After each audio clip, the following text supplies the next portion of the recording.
Get ready for the dictation. Dictation will start in 5 seconds. Start.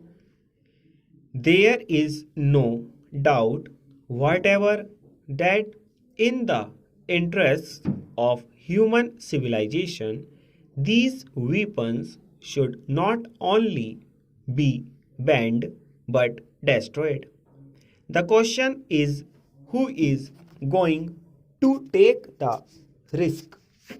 There has been appeals that as the USA was the first nation to manufacture these dangerous weapons and use them, therefore, they should ask set an example by destroying the bombs in their possession. Stockpiling of atomic weapons would lead to a dangerous situation, and somebody, therefore, ought to make a start in the matter of the destruction of these weapons.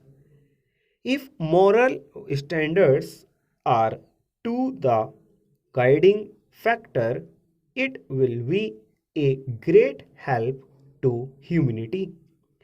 If this step can be taken, if only there is courage to do so, the USSR will have to follow suit, but unfortunately, there is the fear complex.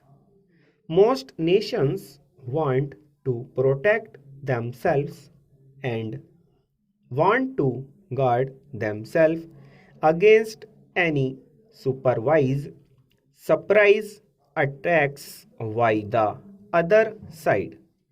So the armaments race goes on. They forget that this mentality will eventually lead to war. They think that negotiations can take place only when one can speak from strength, but they forget that two can play at this game. So long as this view is held, the armament race will go on and tension must certainly increase. The conference, which meets in London in a few days' time on disarmament, I hope will find a solution. The complete banning of nuclear weapons must be the first step that any conference should strive at, and I hope that under proper international supervision this step will be taken. But connected with this is the question of the reduction of conventional armaments. There must be a realistic approach to this problem. The USSR today possesses so much strength and that it should be the first to agree to reduce its land army in the interest of the good relations that should exist between nations. One hopes that it will understand this position and take steps to get this done.